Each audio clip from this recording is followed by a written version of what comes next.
grabar. Sí, déjenme. Ay, se hizo muy chiquita esta página. Espérame, me estoy adecuando algo aquí en la compu. Permítanme. Ay, ¿cómo le hago aquí? Este. Ay, me metí en un problema. Espérenme. Ok, ya. Ya se ve bien. Bueno, bienvenidas, bienvenidos, ¿cómo están? Espero que muy bien. Vamos a estar revisando el día de hoy, si no me equivoco, la quinta sesión.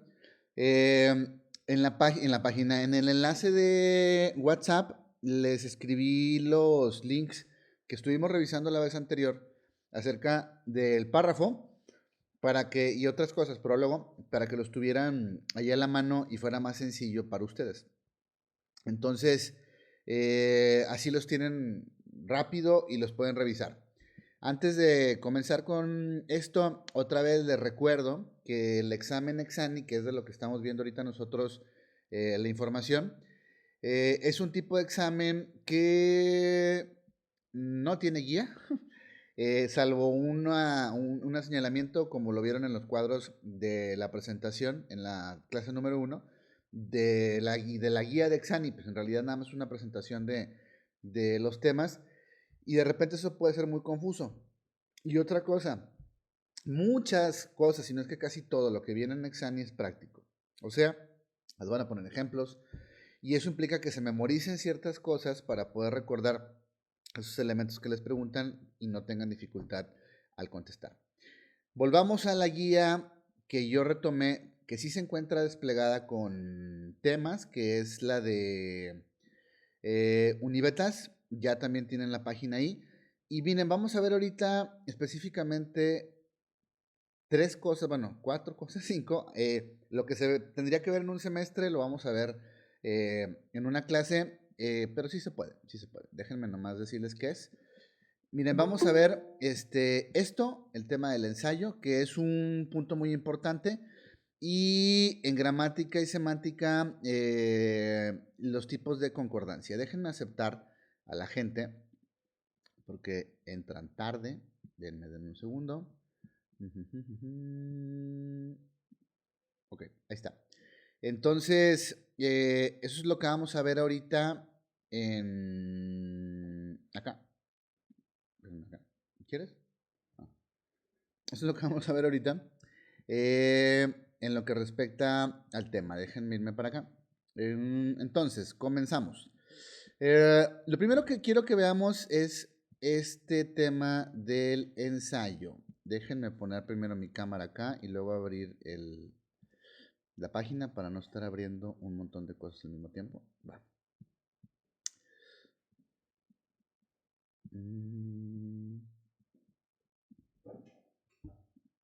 Ok, aquí estamos. ¿Sí? Vamos a ver el ensayo. Ustedes han escuchado la palabra, yo se las he mencionado, se las han mencionado un montón de docentes. Pero hay que reconocerlo. Pocos vemos los ensayos. No es un tipo de texto muy difundido, pero tiene características muy curiosas porque no es un texto literario, o sea, no es una novela, no es un cuento, pero sí lo es al mismo tiempo. O sea, motiva mucho la creatividad, la creación. Una característica del ensayo es que se puede hablar de absolutamente todo lo que quiera. Y tiene esta parte científica que es la de la organización. O sea, tiene una introducción, tiene objetivos, tiene una parte medular que es el desarrollo de esa opinión o de esa investigación. Utiliza elementos o argumentos para convencerte y llega a una conclusión.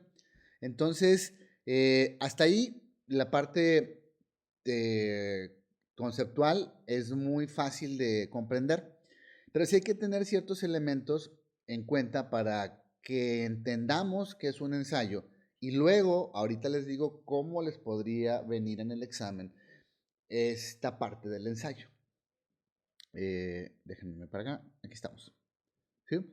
¿Qué es un ensayo? Fíjense, lo puedo hacer todavía más grande. Espérenme, aquí estamos. El ensayo es un tipo de texto en prosa, generalmente expositivo o argumentativo, en el cual un autor reflexiona, diserta, evalúa o analiza un tema a elección. aquí hay que desglosar algunas partes para que tengamos claridad. Sí, fíjense. Primeramente, tengo activada déjenme quitarla, permítanme, un efecto y va a estar poniendo gorro el efecto. Ya, es que puse estas cosas como el panecito. Pero bueno, a ver, me queda aquí. El ensayo es un texto en prosa, o sea, es un texto que no es un poema, característica como que básica. No se escribe en verso, aunque hay algunos ensayos que se han escrito en verso, pero eso es más por el interés del autor de escribirlo así, pero propiamente no se escriben en verso.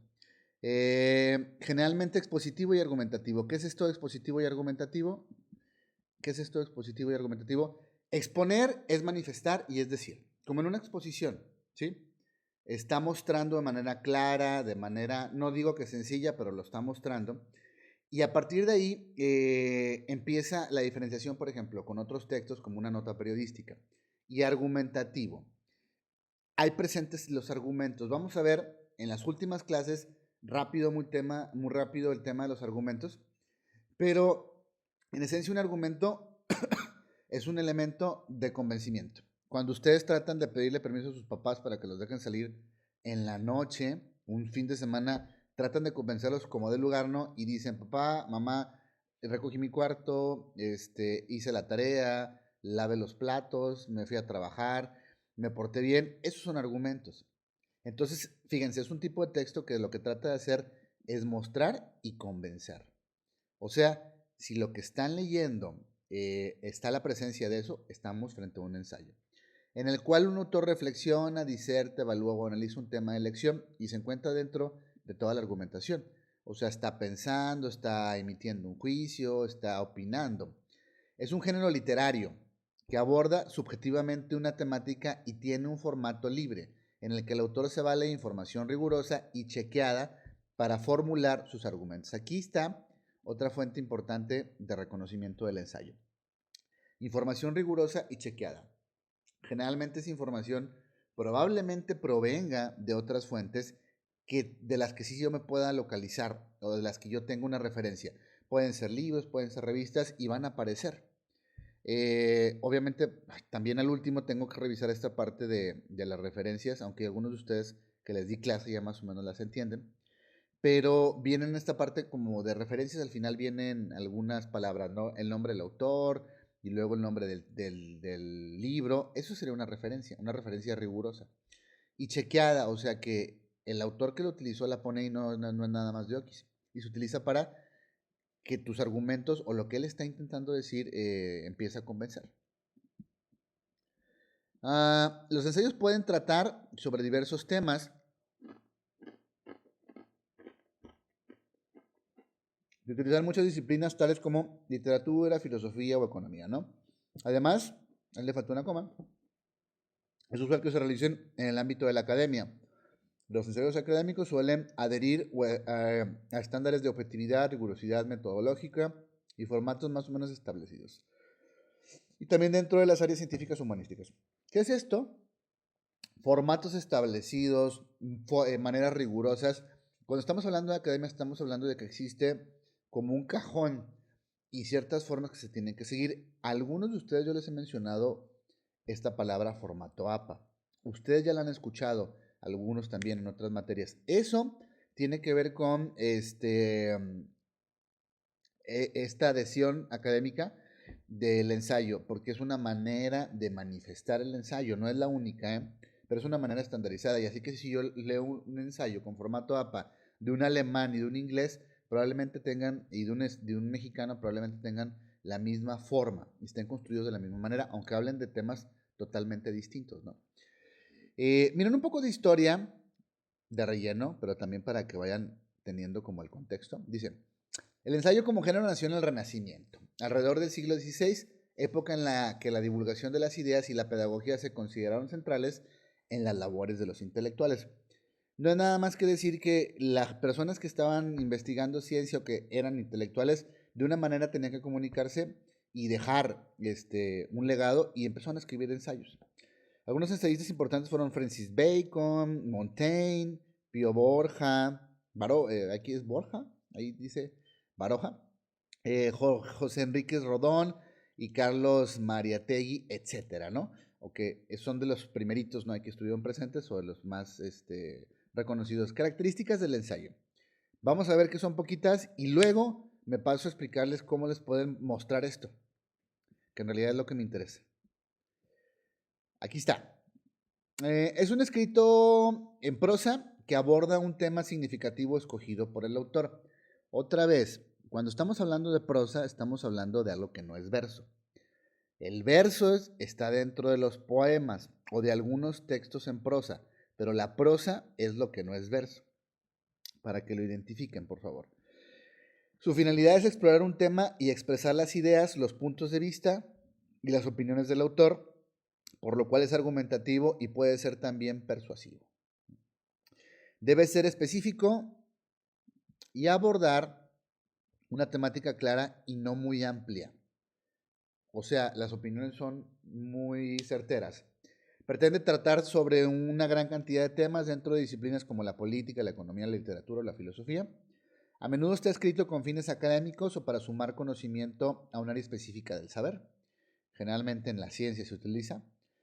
Su estructura es flexible, ya que el autor usa una forma libre para abordar la temática de interés. Sin embargo, suele tener una introducción, un desarrollo y una conclusión. Aquí me detengo algo.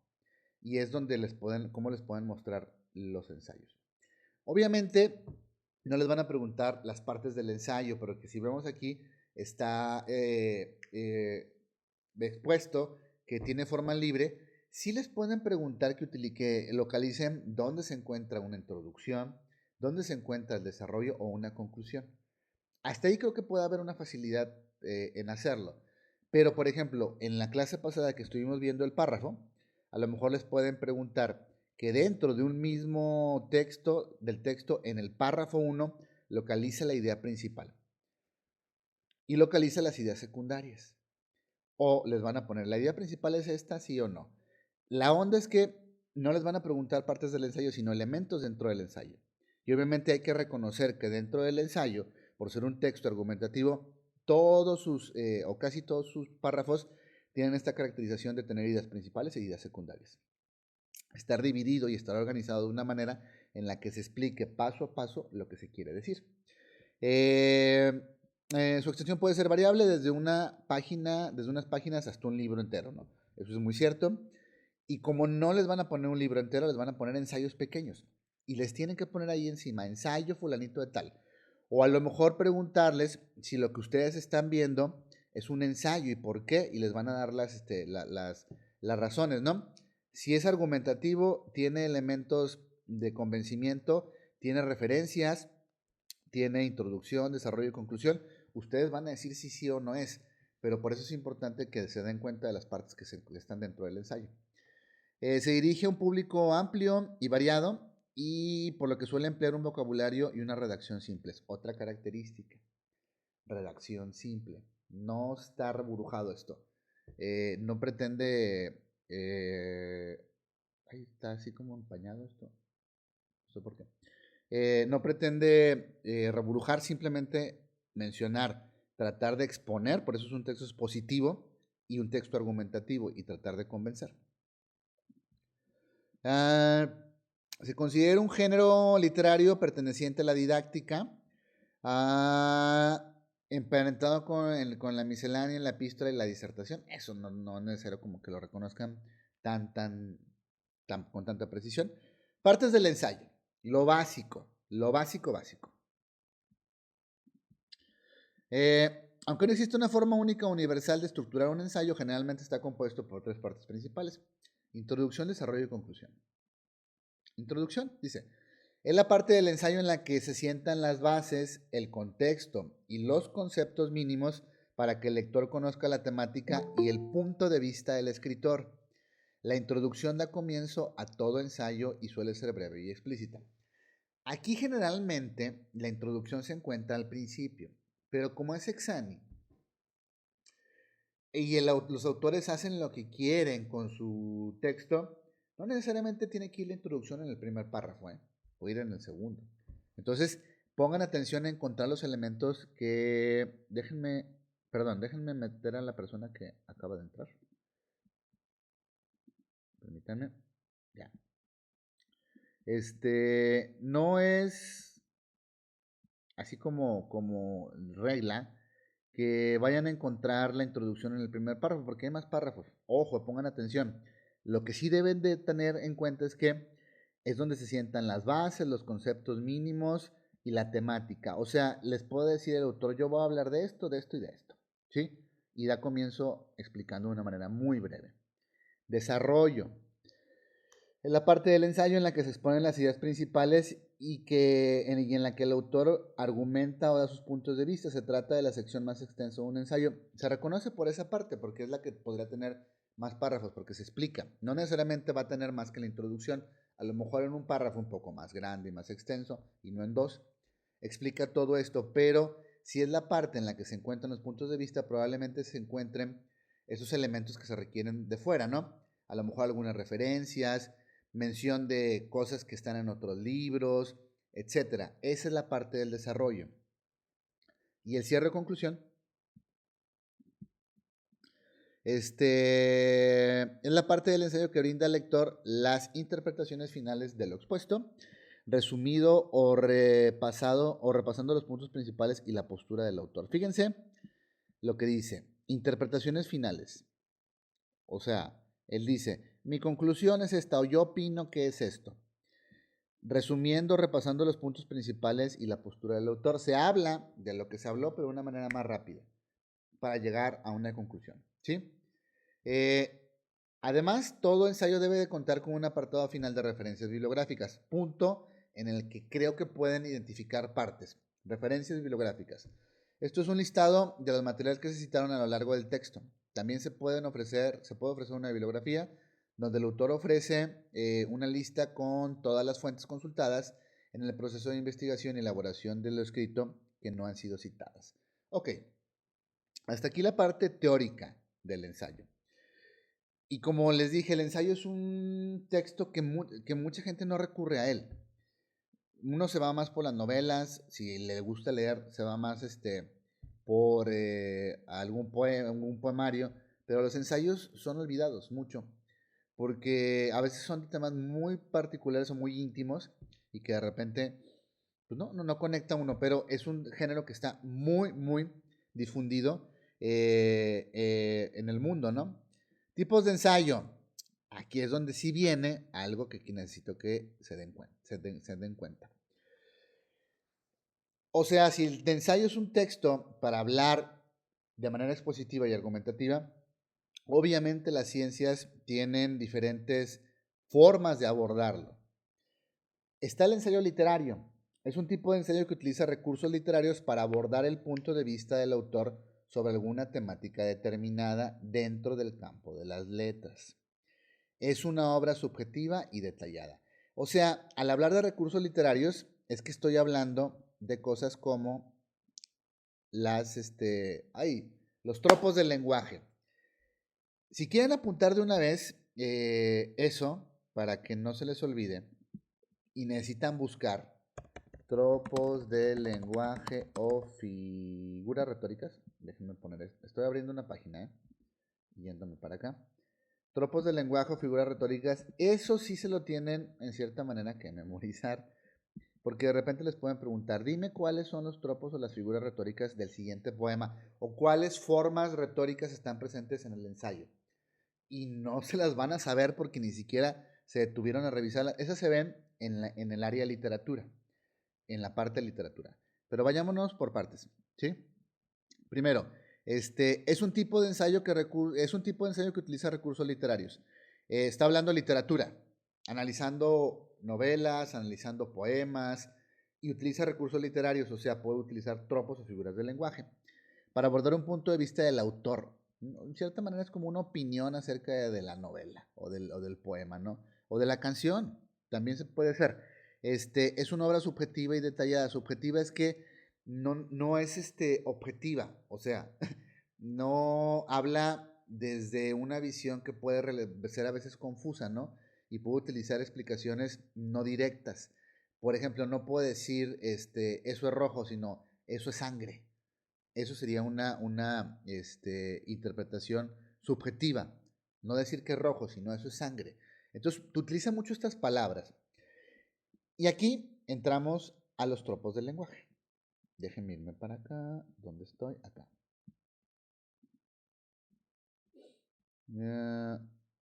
Tropos del lenguaje. ¿Sí?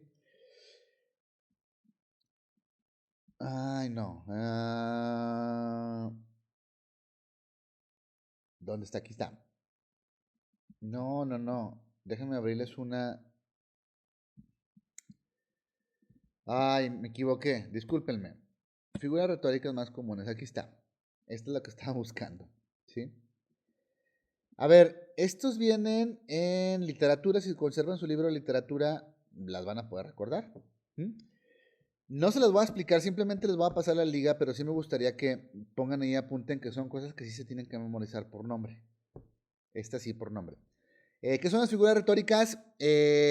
Son recursos del lenguaje que se usan de forma original o poco frecuente, de forma original o poco frecuente las palabras para potenciar su significado o realizar su belleza, o realzar su belleza interior. O sea, le dan a las palabras otro significado o a las ideas otro significado. Tienen como finalidad destacar una idea, persuadir, embellecer un texto o despertar una emoción en el lector. Son muy utilizadas en el ámbito literario para la creación de estilos de escritos originales, pero no necesariamente en el ámbito literario. Me voy directamente a lo que ustedes deberían de aprenderse y recordar. Aunque si quieren puedo hablar de una clase específicamente de esto, pero esto sí se lo tienen que memorizar como por nombre. Metáfora. Han escuchado la palabra, ¿no? Se trata de un concepto para hacer una alusión a otro con el que guarda una relación. Por ejemplo, su cara angelical me dio buenos augurios, o sea, su cara así como bonita, divina, me ayudó. Aquí presento una metáfora. Es lo único que voy a explicar, pero recuerden que las figuras retóricas son cosas que sí deben de recordar. ¿Por qué razón? Porque les pueden poner, por ejemplo, un poema o un ensayo y les pueden decir, localiza la figura retórica del siguiente párrafo. Y ustedes, mocos, esta parte sí, no se les olvide, por favor. Ya dicha, vayámonos otra vez al ensayo. Ensayo científico es un tipo de ensayo en el que el autor da su postura u opinión sobre alguna temática dentro del área de las ciencias. Generalmente es el más común y yo creo que es con el que se van a colgar en el examen Exani para ponerles. Suele incluir información objetiva y comprobada, así como argumentos claros y precisos. O sea, probablemente tenga introducción, desarrollo y conclusión, esta organización que ya ustedes conocen, y tenga referencias. Ensayo científico que habla sobre cosas científicas. Ojo, hablar sobre ciencia es hablar también sobre cualquier tema, pero es la manera en la que se presenta, con argumentos, con elementos para convencer. Ensayo filosófico es un tipo de ensayo que expone una temática filosófica y reflexiona sobre ella, incluye la observación y los puntos de vista del autor. Ensayo sociológico es un tipo de ensayo que aborda una temática relacionada con la sociología o el estudio de las sociedades humanas. El autor expone información clara y chequeada y ofrece sus reflexiones y perspectivas al respecto. Si ustedes se dan cuenta, el ensayo filosófico pues habla de filosofía, de sociológico, de sociología y se parece mucho al ensayo científico. Nada más que con el matiz de que en uno se habla de filosofía y en otro de sociología. No sé por qué hacen esta diferenciación. Considero que son lo mismo como ensayos científicos, pero hacen esta diferenciación para hablar de ciencias naturales y para hablar de filosofía y sociología o incluso de psicología. Ensayo histórico es un tipo de ensayo que aborda una temática dentro del campo de la historia. El autor brinda información sobre el tema de interés y ofrece sus reflexiones y argumentaciones. Aquí es donde yo creo que también se pueden detener en mostrar ensayos sobre historia, ¿no? Porque son muy sencillos de entender, hablan sobre hechos objetivos y puede explicarse de manera secuencial. Y el ensayo académico es un tipo de ensayo que se realiza dentro de comunidades intelectuales, escolares o universitarias. Se suele usar un vocabulario formal y suele ser expositivo, además de ser riguroso metodológicamente. ¿Dónde pueden encontrar un ensayo académico? Por ejemplo, ustedes si van a hacer tesis en la universidad, ahí pueden encontrar un ensayo académico. Eso es un ensayo académico, ¿no? Según su metodología, un ensayo, ¿cómo puede ser? Aquí es donde puede ser así como un poquito tedioso, pero es importante que lo sepan. Ensayo expositivo es un tipo de ensayo en el que el autor busca dar a conocer y explicar de forma clara y detallada una temática para que sea comprendida por el lector. En este tipo de ensayo no tiene como fin ofrecer argumentos o opiniones del autor sobre el tema. Simplemente está mostrando la información para explicar algo de lo que está sucediendo. ¿Sí? No está convenciendo, no se encuentra el yo opino, yo creo. Ensayo descriptivo es un tipo de ensayo en el que se describe de forma detallada un determinado elemento o situación, una persona, lugar o hecho. Es un ensayo subjetivo en el que el autor da su punto de vista o una mirada sobre aquello que describe, ¿no? Por ejemplo, el ensayo expositivo puede ser también un tipo de ensayo científico, ¿no?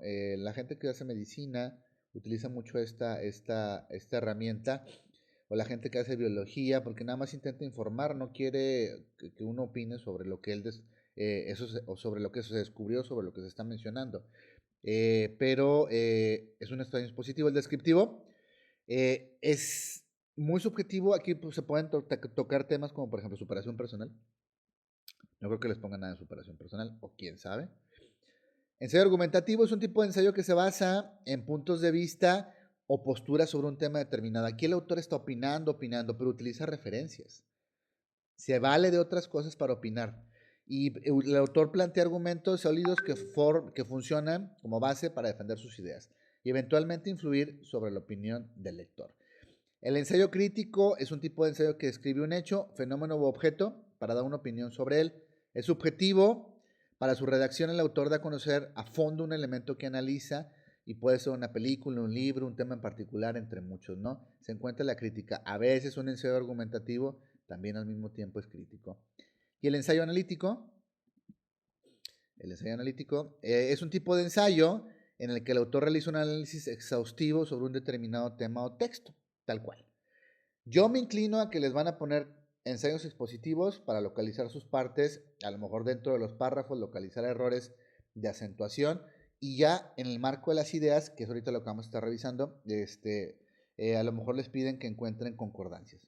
¿Qué hora son? Ahorita. Van 27 minutos, ¿no? Yo creo que hablo de las concordancias y con eso acabamos, ¿no? ¿Cómo hacer un ensayo? No van a hacer un ensayo ahí, espero que no. Elegir una temática, número 1, investigar sobre el tema, desarrollar un punto de vista, desarrollar un esquema y redactar el ensayo. Si ustedes conjuntan todas estas partes que mencioné muy rápido, al final se reducen al esquema. Si ven un texto con un esquema, una organización que pretende ser una introducción, un desarrollo y una conclusión, están ante un ensayo. ¿Qué les van a poner? Híjole, hay otra vez infinidad de formas, ¿no? No les van a preguntar los tipos de ensayo, pero sí los elementos dentro del ensayo. Aquí ahorita vimos algunos, ¿no? Como para defenderse. A ver, este tema se ve en un bloque, en un semestre, pero lo estuvimos viendo ahorita así rápido. Espero que funcione y que les sea útil. Voy a poner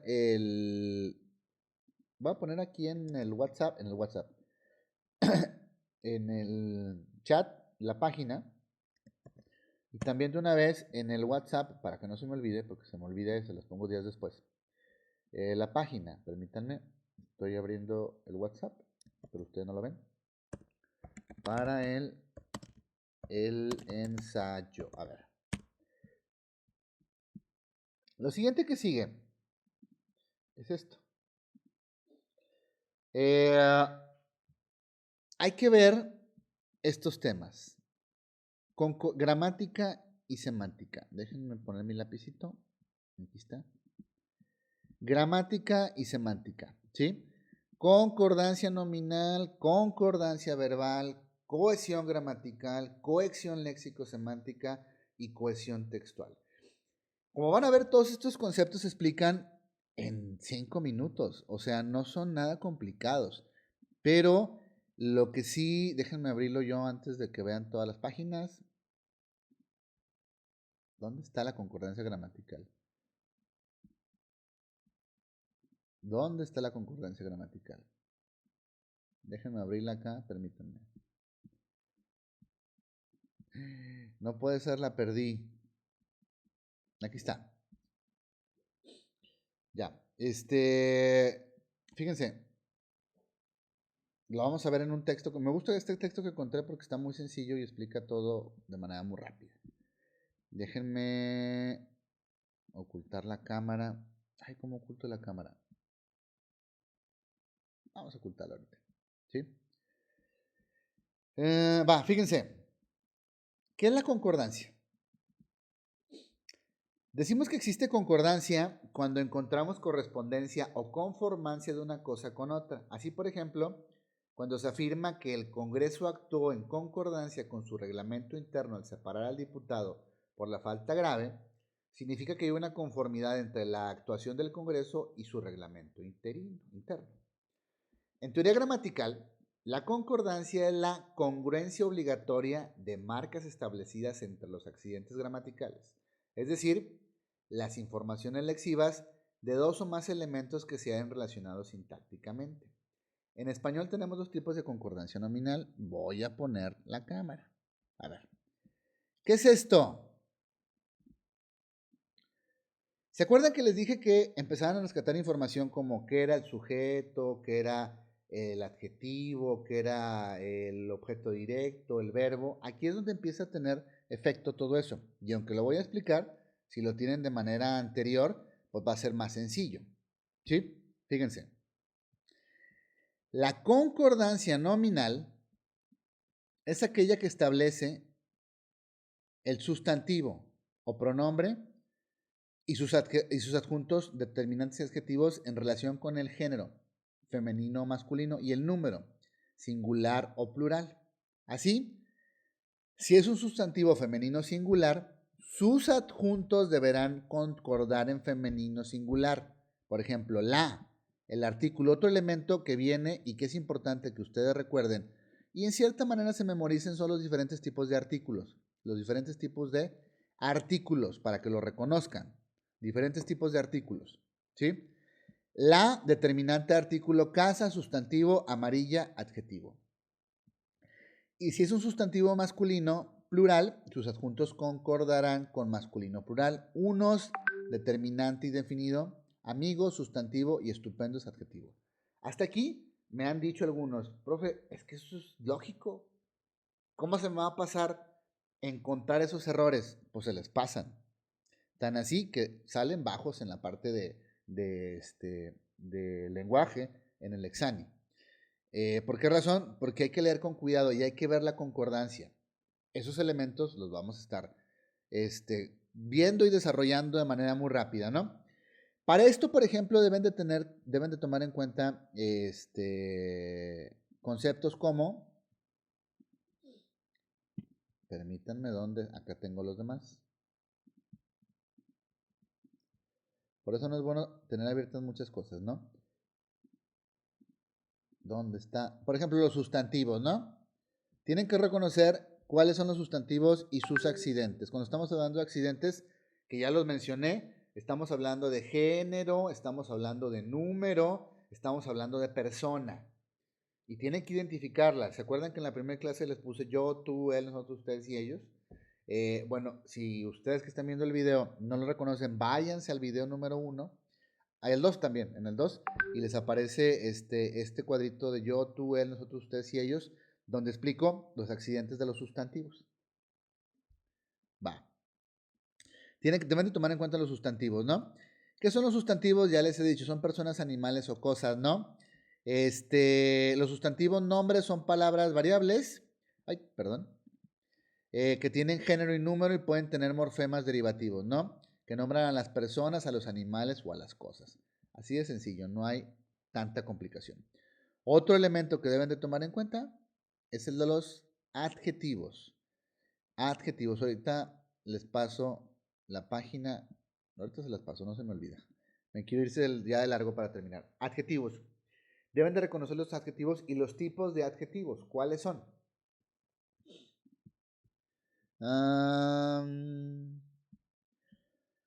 ¿Qué son los adjetivos? Dice, fíjense, son palabras que acompañan, déjenme bajar, son palabras que acompañan Ay, ¿dónde está el puntero? Ya. Son palabras que acompañan a un nombre o sustantivo. Aquí viene una característica y es donde puede haber los errores. Los adjetivos complementan a los sustantivos, no otra cosa. Complementan a los sustantivos. Como dicen, acompañan a los nombres o a los sustantivos, dándonos información sobre el mismo y complementando su significado. Por ejemplo, los pueden hacer dudar al ponerles otro tipo de adjetivo que no corresponde a ese, al sustantivo, tanto en género y número, que no lo está acompañando bien y que no está dando información de manera correcta. Por eso tienen que leer todo el contexto en donde está presente esa posible pregunta, ¿no? Eh, es decir, los adjetivos nos sirven para describir las características de las cosas, ¿no? Los adjetivos se colocan generalmente delante o detrás del sustantivo y concuerdan con él en género y número. O sea, son masculinos o femeninos y son singulares o plurales, dependiendo de cómo esté acomodado aquello. Sin embargo, hay algunos adjetivos que no cambian de género, aunque sí de número. En el caso de los siguientes. Aquí es donde los pueden empezar a hacer dudar, ¿no? Por ejemplo. Género alegre, no hay alegres, ¿no? Fácil, no hay fáciles. Cosas así por el estilo. Necesito que esta página la vean para que identifiquen los diferentes tipos de adjetivos. Estos sí los tienen que identificar, reconocer. Existen los adjetivos calificativos, los relacionales, los posesivos. Aquí es donde creo que, es que no, saben que sí. No memorícenselos, pero sí véanlos, ¿no? Sobre todo estos posesivos, fíjense cuáles son. Mi, mis, tú, sus, nuestro. Ahí es donde los pueden hacer dudar. En poner otro tipo de adjetivos posesivos que no correspondan y que parezcan que sí son. Y de repente, en realidad no concuerdan. Adjetivos de personalidad, explicativos o valorativos, demostrativos, como esta, esto también necesito que lo vean. Los adjetivos demostrativos sí es un punto que ustedes deben de tomar en cuenta, aunque lo voy a tocar también al final cuando hable de de los acentos diacríticos. Hasta el final lo voy a aventar eso. Acentos de palabras que se acentúan para identificarla con otras que no se acentúan, pero que se escriben igual, porque se utilizan de manera distinta, como sí con acentos y sin acento. Este con acento, este sin acento, cosas así. Y vamos a ver también este tipo de adjetivos, los demostrativos, ¿no? Ah, bueno, los superlativos, esto está muy sencillo, no creo que les dificulte demasiado. Esto, fíjense, para empezar a hablar apenas de la concordancia nominal y la concordancia, la concordancia nominal. Ahora sí, vamos otra vez a la concordancia nominal. Vamos a encontrarla. ¿Dónde estás? Permítanme, aquí está. Además dice, cabe precisar que la concordancia, déjenme quitar la cámara,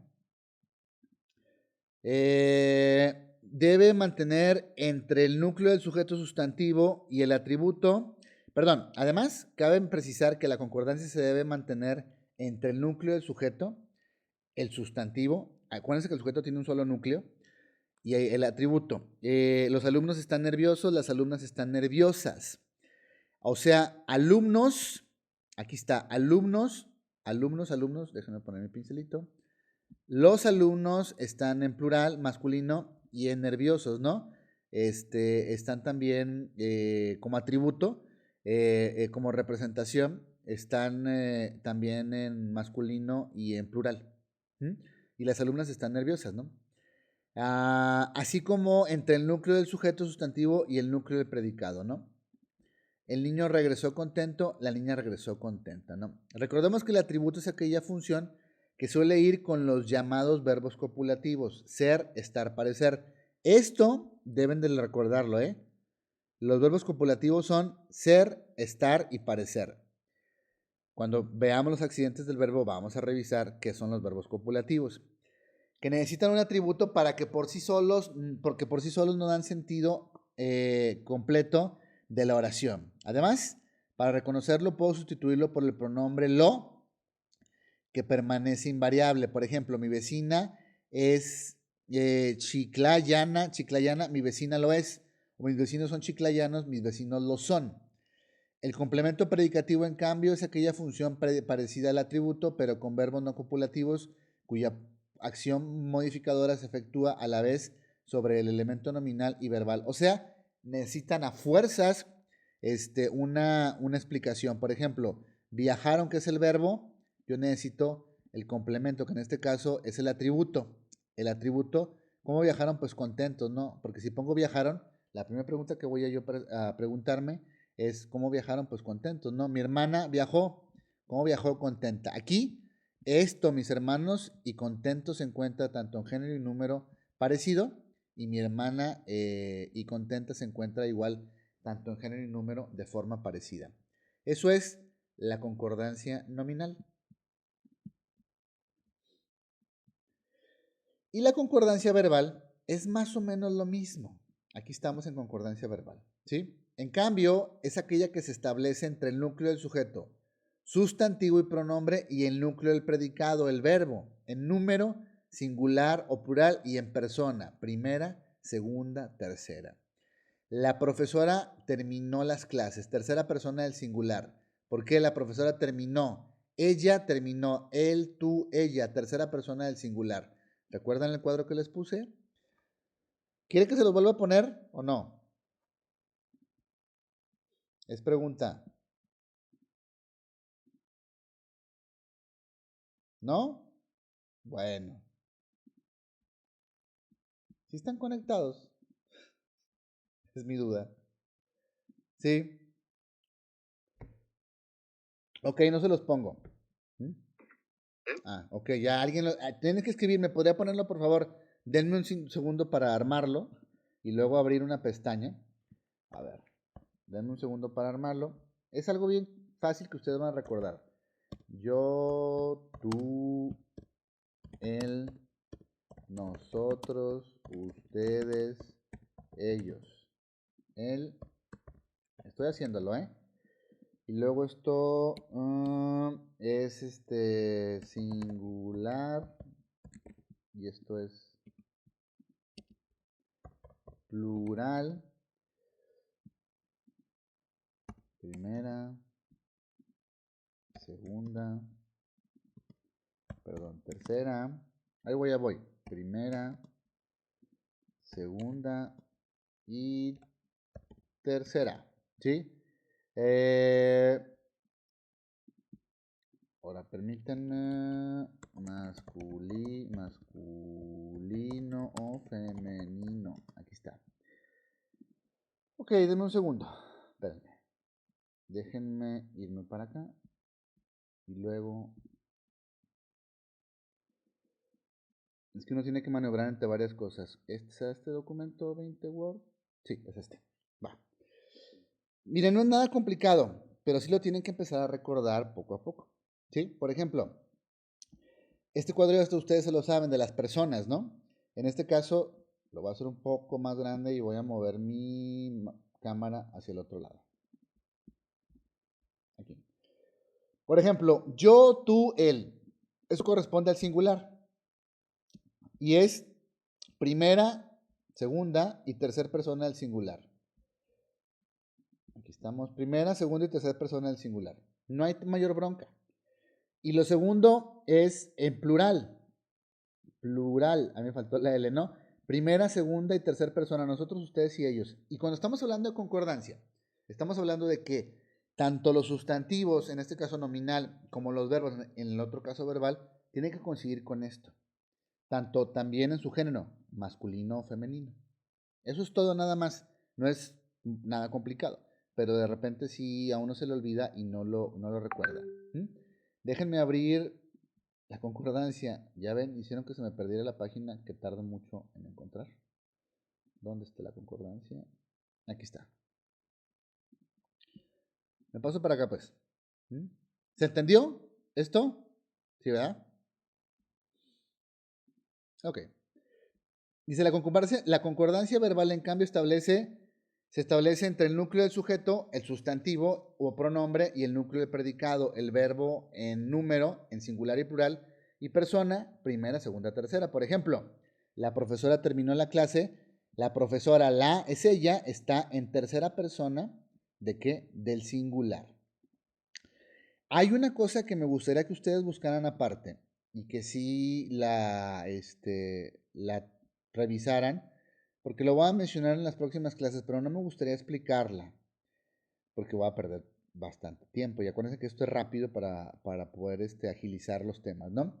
Busquen qué es el núcleo del sujeto y qué es el núcleo del predicado. En pocas palabras, como dice, núcleo es una palabra, generalmente es una sola palabra, ¿no? Cuando se localiza el predicado es una sola palabra y cuando se localiza el sujeto es una sola palabra, ¿no? Véanlo por favor ustedes y luego ya que lo vean, ya cuando lo mencione y a lo mejor haga algunas precisiones, tal vez no haya ningún problema en entenderlo. Por ejemplo, los profesores, aquí estamos, terminaron la clase, tercera persona en plural. ¿Por qué razón? Profesores, ellos, ¿no? Tercera persona del plural. Aquí no podemos olvidarnos del sujeto tácito, que mantiene la conducta, la concordancia con el verbo a pesar de no aparecer. Un sujeto tácito es alguien que no aparece, pero está presente, ¿no? Por ejemplo, llegarás pronto. Se entiende que tú, segunda persona del singular. O llegaremos pronto. Se entiende que nosotros, está nosotros en la primera persona del plural. Recuerden esta palabra, tácito. Hay un sujeto tácito, presente, ¿sí? Si bien son numerosos los casos de concordancia, esta vez hemos presentado solo los básicos, ¿no? Y dejaremos que se manifiesten. Hay un chorro, pero esos son como que los básicos. Es donde trata de explicarles aquí la página que hay un montón de ejercicios. Cuando veamos la parte de ejercicios, creo que ahí se las podré mostrar para que veamos ejemplos de cómo les podrían aparecer cosas de concordancia textual, ¿no? Me faltan dos cosas más, pero ya las vamos a ver la clase que entra, ¿sí? Que son estas. Cohesión gramatical, cohesión léxico-semántica y cohesión textual.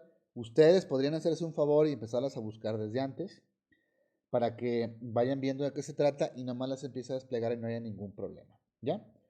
¿Cuándo vamos a tener clase? Mañana. Yo sí espero que mañana, porque voy a estar mañana yo tomando una clase y luego, pues nada más me brinco para acá y ya la revisamos.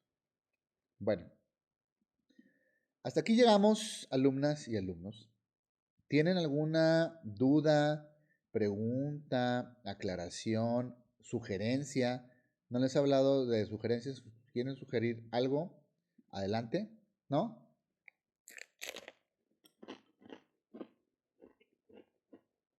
¿Nada? Bueno. Espero que estén tomando notas de todo esto. ¿Por qué? Porque les van a servir para la evaluación que les voy a hacer. Voy a preguntarle a otros docentes si quieren participar en esto, Juan, para que se integren a lo mejor la parte de matemáticas. Déjenme preguntar, a ver si están disponibles.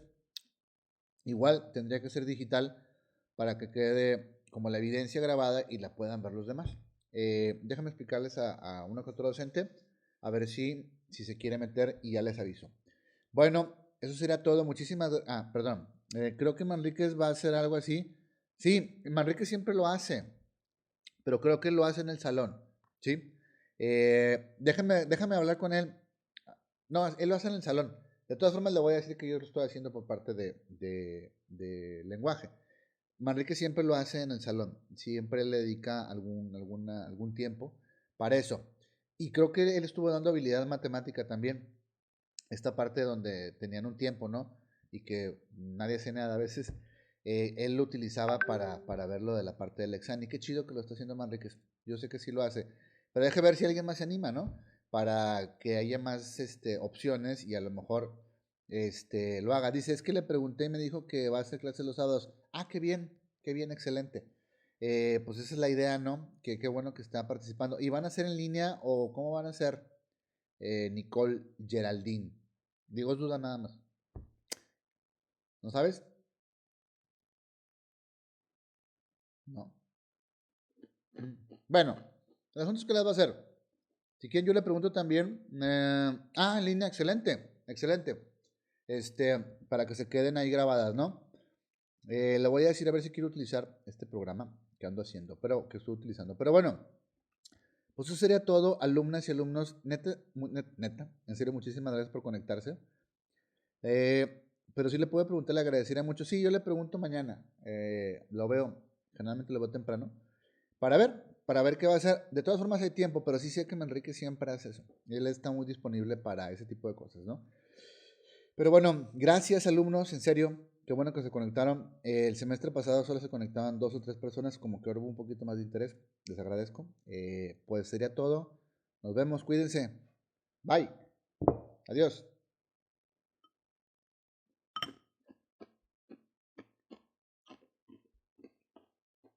Adiós.